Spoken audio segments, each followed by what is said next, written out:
Doctor Mohammad ইউনূসের নেতৃত্বাধীন অন্তর্বর্তীকালীন সরকার নিরপেক্ষতা বজায় না রাখতে পারলে নির্বাচন করতে পারবেন না বলে জানিয়েছেন বিএনপির মহাসচিব মির্জা ফখরুল ইসলাম আলমগীর। বিবিসি বাংলাকে দেয়া একান্ত এক সাক্ষাৎকারে একথা বলেন বিএনপি মহাসচিব। জুলাই অভ্যুত্থানে নেতৃত্ব দেয়া শিক্ষার্থীরা নতুন রাজনৈতিক দল গঠন করে আগামী নির্বাচনে অংশ নিতে চায়। এক্ষেত্রে সরকারের নিজেদের প্রতিনিধি রেখে তারা নির্বাচনে অংশ নিতে চাইলে অন্য রাজনৈতিক দলগুলো বিষয়টি মেনে নেবে না বলে মনে করেন মির্জা ফখরুল।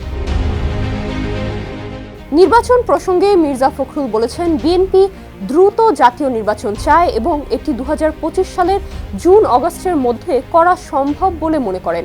মির্জা ফখরুল মনে করেন, অন্তর্বর্তীকালীন সরকার নিরপেক্ষতা বজায় রাখতে না পারলে তাদের দায়িত্ব পালনের বৈধতা প্রশ্নবিদ্ধ হবে। মূলত সরকারের মেয়াদ প্রসঙ্গে এক প্রশ্নে মির্জা ফখরুল একথা বলেন। তিনি বলেন, যদি সরকার পূর্ণ নিরপেক্ষতা পালন করে তাহলেই তারা নির্বাচন কন্ডাক্ট করা পর্যন্ত থাকবেন, তা না হলে তো নিরপেক্ষ সরকারের প্রয়োজন হবে।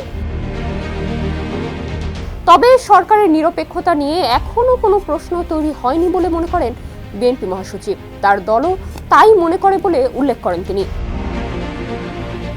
সংবিধান সংস্কার নিয়ে মির্জা ফখরুল বলেন, সংবিধান থেকে ধর্মনিরপেক্ষতা ও সমাজতন্ত্র বাদ দেওয়ার প্রস্তাব নিয়ে বিএনপি এখনো চূড়ান্ত সিদ্ধান্ত নেয়নি। আর দ্বিকক্ষ বিশিষ্ট সংসদের বিষয়ে বিএনপি নিজস্ব প্রস্তাব রাখতে চায়।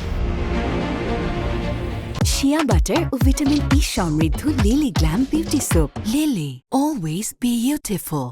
বহু দলীয় গণতন্ত্রের ভবিষ্যৎ এবং আওয়ামী লীগ নিষিদ্ধের প্রসঙ্গে বিএনপি মহাসচিব বলেন, বিএনপি সবসময় গণতন্ত্রে বিশ্বাসী ও স্বৈরাচারী শাসনের বিরুদ্ধে লড়াই করেছে।